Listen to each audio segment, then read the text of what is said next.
third week after the strikes, The world had changed. I'd known it from the first day, but only now, as the chaos of the first weeks subsided, the truth began to creep in like a poisonous vine. Everything I saw screamed that there was no end to this. It wasn't a temporary crisis. It was the end. I often caught myself hoping for something: rescue, news, a random person on the road. But all around was a silent forest that seemed alive only because it refused to die. It was a deception. The forest wasn't living. It was surviving, just like me. Yesterday, I found another truck on the side of the road. Big, old, covered in ash and dirt. The cab was torn open, as if ripped apart by giant claws. Inside, nothing, not even a body. It was strange and creepy. Who would abandon a car in such a state? Where did they go? And most importantly, why? I approached cautiously, trying not to leave any traces. Inside the truck were some photographs. One showed a family, a man in an old-fashioned baseball cap, a woman with a warm smile, and a child with arms that seemed capable of embracing the whole world. I didn't take the photo. I couldn't. the weight of billions of souls. A couple of days ago, I reached the mountain road that led to a once bustling valley. This place had always seemed peaceful to me, cozy, as if cut off from the rest of the world. I wanted to see what it looked like now. Down the slope, I saw a village, or what was left of it.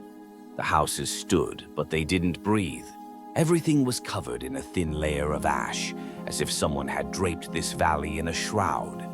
I froze for a few minutes, and then it hit me. I realized the scale of what had happened. I realized what I had been avoiding thinking about from the very beginning. The people I saw in the photographs, the people whose cars I found, the people I had once talked to, joked with, argued with, they were gone. Billions. Not hundreds, not thousands. Billions. These thoughts overwhelmed me like a wave.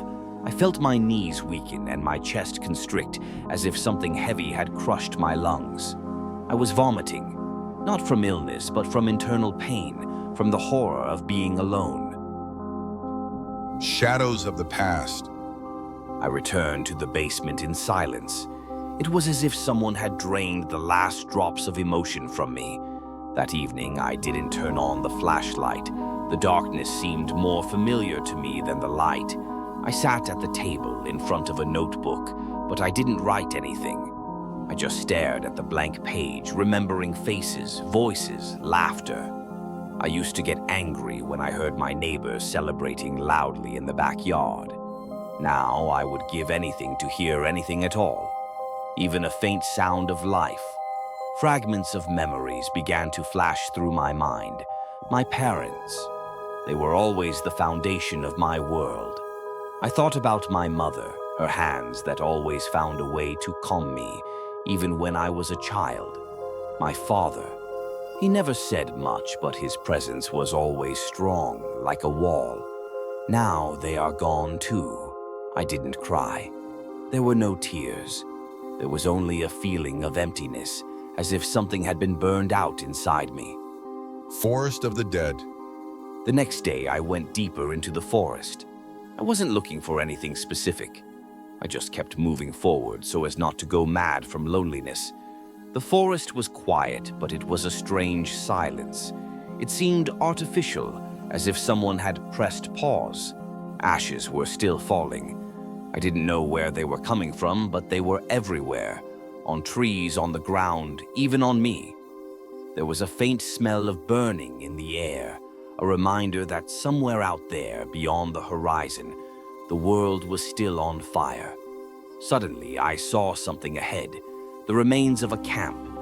A tent, half collapsed, lay among the bushes. Nearby was a pot, half filled with dried porridge. I didn't touch anything, but nearby I noticed the most terrible thing. Something that made me freeze. 2 boots, small children's boots.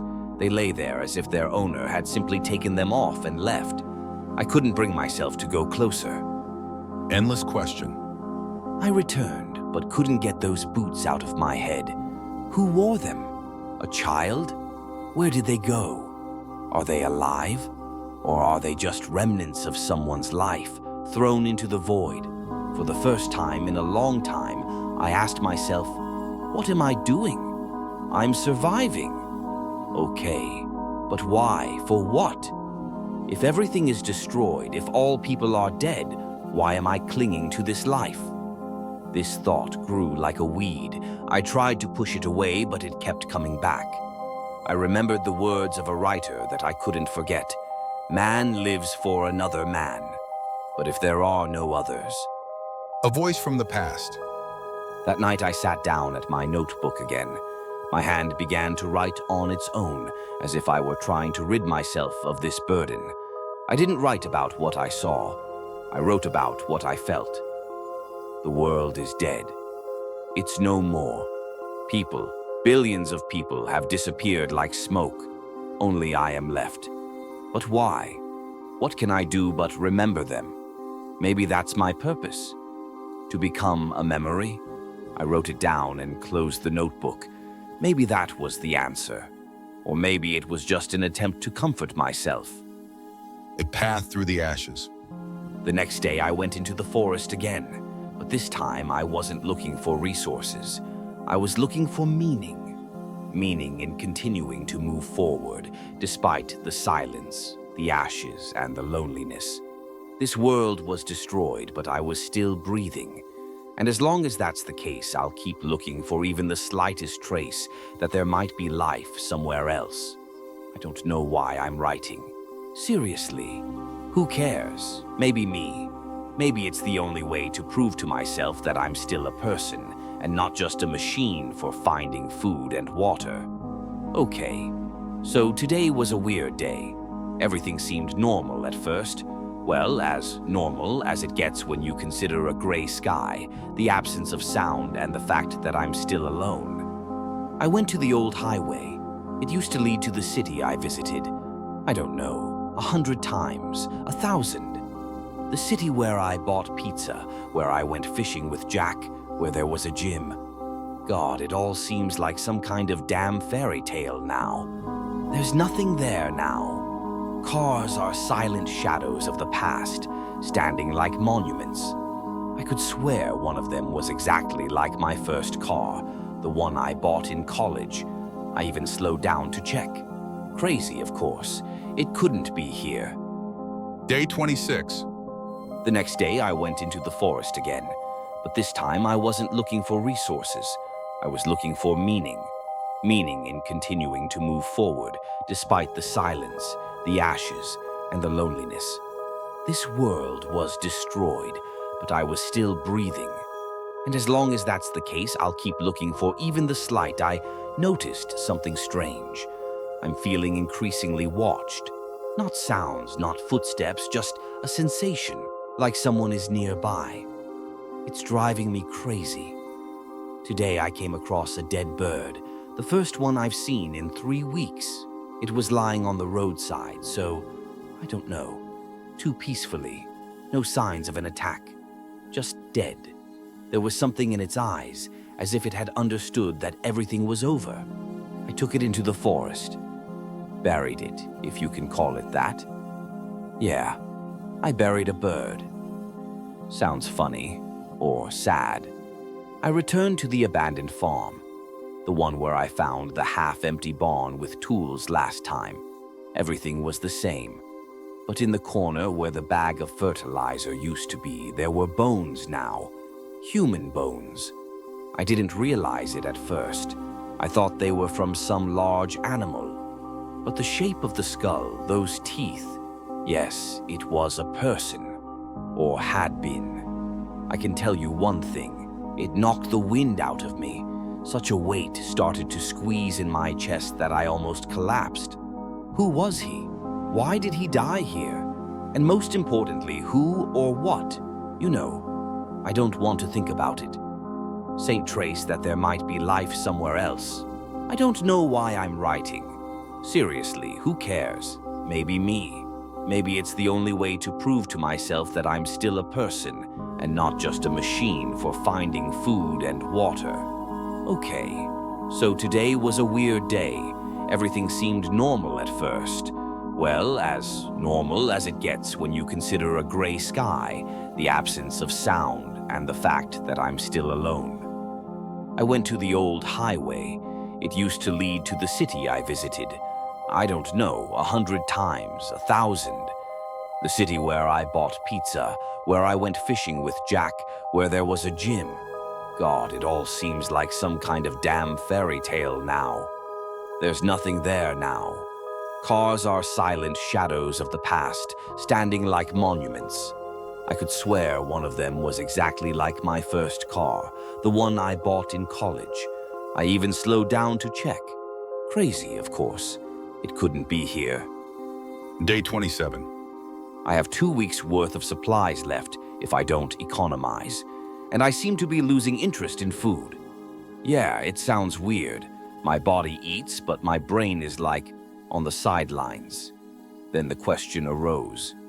What will I lose interest in next? Food, water, what's next? Will the meaning of survival disappear, or will I lose interest in fighting and searching for ways? While I was indoors, that is, in my basement, I was haunted by strange and deep, and at the same time, sad thoughts that kept me awake. Then I decided to somehow distract myself or switch to something. The first thing that caught my eye was my radio, which reminded me of times when everything was completely different, somehow. Before, I considered the radio a tool for listening to music while doing some work. Others said that it raised the mood and influenced the motivation to continue doing things that the radio inspired, and so on. Today, I listened to the radio. Well, I tried. The same thing, hissing, interference. But somewhere between the waves, I heard something. One voice, maybe two. They were talking. The words were unclear, like a bad phone connection. City coordinates. A click of the button, and again only hissing. A thought pulsed in my head. If the signal was once, it may appear again. I began to slowly turn the tuning knob, catching the slightest fluctuations in sound. And suddenly something, like a faint knock, as if someone was tapping their fingers on glass. I froze. This sound was too rhythmic to be just noise. I listened, but after a moment it disappeared. My heart was pounding. It could have been anything, a radio defect or something more. Now I couldn't stop thinking that this world might not be as empty as it seemed to me before. But that was before I tried to turn on the radio. Day 28. I climbed the hill that overlooked the remains of what used to be my neighborhood. From here at the top, you could always see the surroundings well. Before, you could see your neighbors' houses from here, hear dogs barking, and in the distance, the noise of cars rushing along the highway. Now it was all drowned in ash and silence. The forest ahead, once green and dense, now looked like scorched earth. The trees stood as black skeletons, their gnarled branches reaching for the sky, as if begging for mercy. Ash lay in a thick layer, like a blanket, hiding the earth. I took out my binoculars, not because I hoped to find something, but rather to prove to myself that there was nothing, and there was nothing. The carcasses of cars, mangled and covered in rust, stood on the sides of the roads. They looked as if the owners had just jumped out of them and run. But where? I saw buildings in the distance, their skeletons towering on the horizon, empty and dead. In some places, the roofs had collapsed, the walls had blackened. On one of the buildings, I noticed traces of paint. It was once some kind of store. The sign on it was peeling. The letters were half erased, but I could make out something like market. Closer to the forest, I noticed a small puddle. It was a strange color, like oil or liquid metal, and a light steam was rising from it. I thought it was the remains of rain, soaked with ash and something even more poisonous. God, why does it all look like this? As if time stopped here at the worst possible moment. I stood there at the top for a long time, and the longer I looked, the more details I noticed. Mangled fences, broken roofs, garbage scattered by the wind. The whole picture reminded me of one of those apocalypse movies I watched before all this. Only now it was reality. No sounds, no movements, no people, just me, this ash, and the ruined remains of the world that was once home. Day 30. The rain started abruptly, without warning. I was sitting at the table in the basement, mindlessly redrawing the roads and broken houses I'd seen on the map. First, I heard a faint rustling upstairs, then dull blows against the roof. Rain. But it wasn't the rain I knew. I used to love it. The sound of raindrops, wet streets, the smell of freshness afterward. But this wasn't rain. It was damn poison falling from the sky. I climbed the stairs and looked out the window. The drops, large and heavy, streamed down the glass, leaving dark trails behind them, as if dissolving the dirt and dust, but at the same time leaving strange streaks. I turned on the flashlight and held it up to the crack, trying to see the ground outside. The drops were leaving tiny, barely noticeable craters in the ground. Not water, but some kind of acid solution. This confirmed what I had feared. The radiation was still lingering. The precipitation was contaminated. I quickly went back down, making sure all the cracks in the shelter were securely closed. I covered the vents with additional filters and threw another blanket over the basement door. Better safe than sorry. The rain continued all day. Its sound, rhythmic, monotonous beats accompanied me like an unpleasant melody. I tried to occupy myself. I checked my supplies, washed the empty dishes, counted the bullets several times, although I already knew their number by heart. But the rain didn't stop.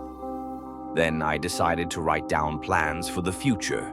It helped to keep my sanity somehow. By evening, the rain began to subside. The drops were no longer beating against the roof, but simply flowing down in rare streams.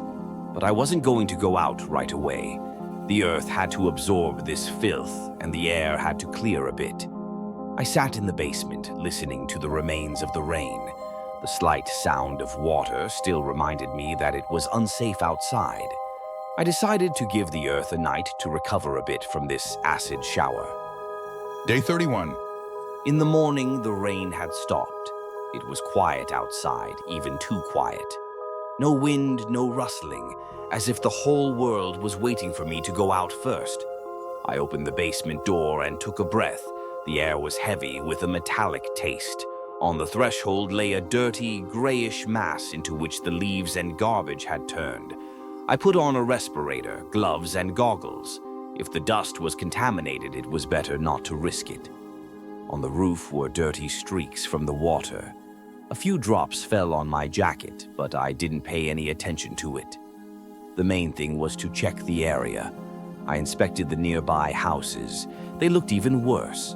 The walls had darkened, as if the rain had soaked them with something. The trees stood as before, bare, with peeling bark.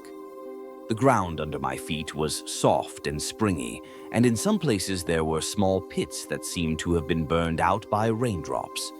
First, I went to Jack's house. Now it was just a box of faded bricks. The windows were broken. There were cracks on the door. Inside, everything was left in its place. Dirty dishes, children's toys, a broken phone. I started searching the house. Everything that could be useful, tools, batteries, canned food. I would have taken it without hesitation, but most of the cabinets were empty. When I went into the garage, I finally found what could help me. There, in the corner, on a hook, hung an old tourist water filter. Catadine, if I'm not mistaken. I'd seen those in survival guides. Nearby were several packets of spare filters. The filter was dusty, but it seemed unused. I quickly checked the hose, the valves. Everything was in place. A brilliant thing. With this, you could drink almost any water, even from a puddle, if the situation was really desperate. I grabbed the filter and a couple of packets of filters, stuffed them into my backpack. In the corner of the garage, I also found a bottle with some kind of liquid. Checking the label, I realized it was antifreeze.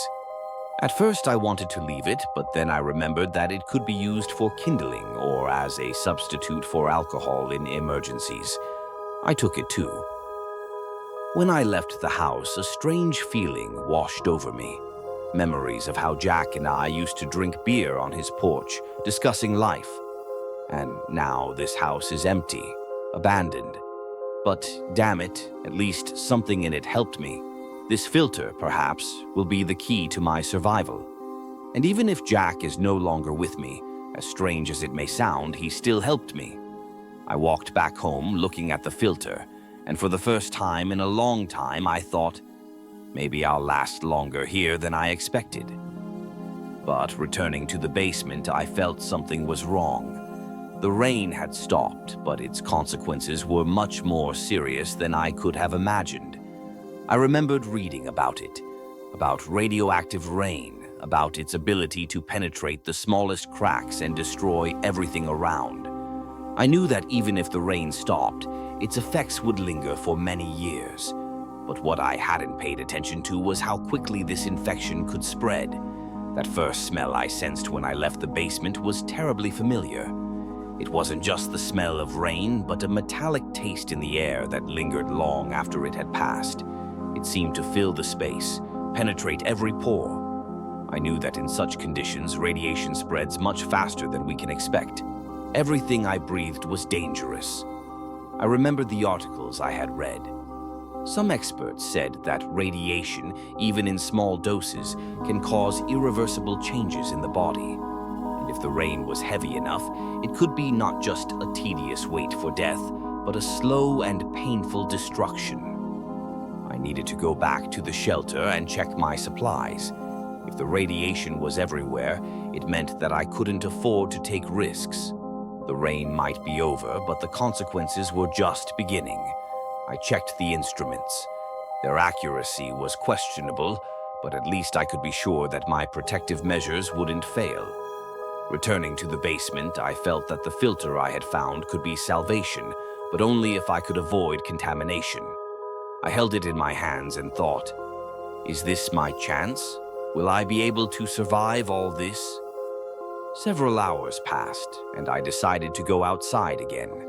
I needed to check how far the rain had spread and what my chances were for further survival. I knew that every step outside was now dangerous and every breath could be the last. But I was ready.